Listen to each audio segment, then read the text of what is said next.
সুধী দর্শক, আজ আপনাদের নিয়ে যাব এমন একটি দর্শনীয় স্থানে, যে স্থানটি আমাদের অতি সুপরিচিত। টাঙ্গাইল জেলায় প্রত্নতাত্ত্বিক নিদর্শনের মধ্যে অন্যতম হচ্ছে আতিয়া জামে মসজিদ। জেলার দেলদুয়ার উপজেলায় আতিয়া জামে মসজিদটি অবস্থিত। টাঙ্গাইল সদর থেকে ৬ কিলোমিটার দক্ষিণে দেলদুয়ার উপজেলার আতিয়া গ্রামে মসজিদটির অবস্থান। মসজিদের নামকরণের ইতিহাস আমরা জানি, কোনো একটি এলাকা বা ওই এলাকার নামকরণে রয়েছে অতি কোনো ঘটনা বা প্রেক্ষাপট। আতিয়া মসজিদটির নামকরণে রয়েছে একটি ইতিহাস। আরবি শব্দটা আতা থেকে আতিয়া, যার অর্থ হচ্ছে দানকৃত। আলী শাহান শাহ বাবা আদম কাশ্মীরিকে সুলতান আলাউদ্দিন হোসাইন শাহ টাঙ্গাইল জেলার জাগির হিসেবে নিযুক্ত করেন। পরে আদম কাশ্মীরিরাও এই অঞ্চলে বসবাস শুরু করেন। আফগান নিবাসী করারানি শাসক সুলাইমান করারানির কাছ থেকে ওই এলাকাটি দান হিসেবে পান। এলাকাটি দান সূত্রে পাওয়া অঞ্চলের নাম হয়েছে আতিয়া, আর এলাকার নামানুসারে মসজিদটির নাম হয়েছে আতিয়া জামে মসজিদ। নির্মাণ ইতিহাস। শাহ বাবা আদম কাশ্মীরি বৃদ্ধ বয়সে তার প্রিয় ও বিশ্বস্ত ভক্ত সাইদ খান পন্নীকে মোগল বাদশাহ জাহাঙ্গীর আতিয়া এলাকার শাসনকর্তা নিযুক্ত করেন। সাইদ খান পন্নী 1908 সালে মসজিদটি নির্মাণ করেন। মসজিদটির স্থপতি মোহাম্মদ খাঁ। মসজিদটির বৈশিষ্ট্য। মসজিদটিতে সুলতানি ও মোগল আমল উভয় আমলের বৈশিষ্ট্যের সুস্পষ্ট নিদর্শন রয়েছে।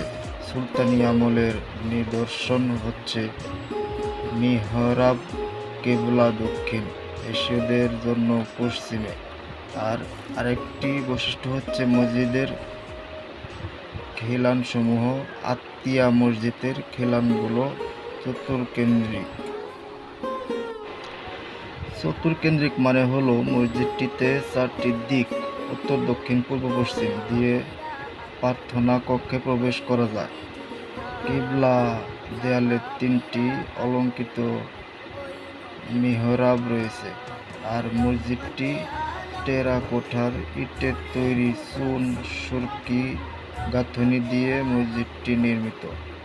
আর সুলতানি আমলে প্লাস্টার পদ্ধতি ছিল না, তারা চুন ও সুরকির গাঁথুনি দিয়ে মসজিদ নির্মাণ করত। বক্রাকার কার্নিশ, সুচালো খিলান ও গম্বুজ সবই সুলতানি আমলের নিদর্শন। আতিয়া মসজিদের পূর্ব উত্তর দিকে বাইরের দেয়ালে টেরাকোটার উপর চমৎকার বৃত্তের মাঝে ফুলের নকশা করা, যা মোগল আমলের নিদর্শন। বিবরণ। মসজিদটির আকার দৈর্ঘ্য 18.29 মিটার, প্রস্থ 12.19 মিটার, দেয়ালের পুরুত্ব 2.23 মিটার। মসজিদের 4 কোণা অষ্টকোণাকৃতি মিনার রয়েছে। মসজিদটি টেরাকোটার তৈরি। বাংলাদেশের অধিকাংশ মসজিদগুলো ইটের তৈরি, কারণ আমাদের এই দেশে পাথর সহজলভ্য না। পাথর দিয়ে তৈরি করতে চাইলে অন্য দেশ থেকে পাথর আমদানি করে আনতে হবে। এই প্রক্রিয়াটি যথেষ্ট ব্যয়বহুল, সময় সাপেক্ষ। আদিতে মসজিদের ছোট 3 গম্বুজগুলো পলক কাটা বা ঢেউ তোলা ছিল। প্রধান গম্বুজটি ধসে পড়েছিল, সেজন্য পলকাটা বা ঢেউ তোলা বৈশিষ্ট্যটি বর্তমানে বিলুপ্ত। মসজিদ থেকে প্রাপ্ত নিদর্শন। মসজিদটি থেকে একটি আরবি ও একটি ফার্সি শিলালিপি পাওয়া যায়। এই লিপিগুলো থেকে মসজিদের নির্মাতার সময়কাল জানা যায়। সংস্করণ। রওশন খাতুন চৌধুরী 1837 সালে ও আবুল আহমেদ খান গজনবী 1909 সালে মসজিদটি সংস্করণ করেন। বাংলাদেশ সরকার মসজিদটি প্রত্নতাত্ত্বিক নিদর্শন হিসেবে অধিগ্রহণ করে। বর্তমানে চুন কামের অবহেলা অযত্নে হারাতে হয়েছে 400 বছরের পুরনো ঐতিহ্য।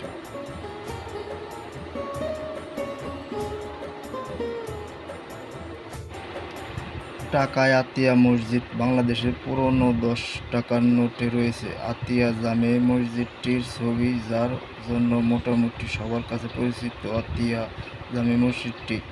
আতিয়া মসজিদের নাম একবার হলেও শোনেননি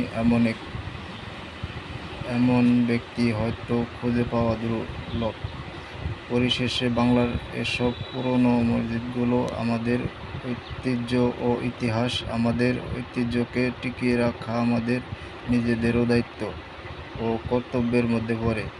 আমাদের দ্বারা যেন কোনো প্রত্নতাত্ত্বিক স্থান ক্ষতি না হয়, এ বিষয়ে আমাদেরই সতর্ক হতে হবে।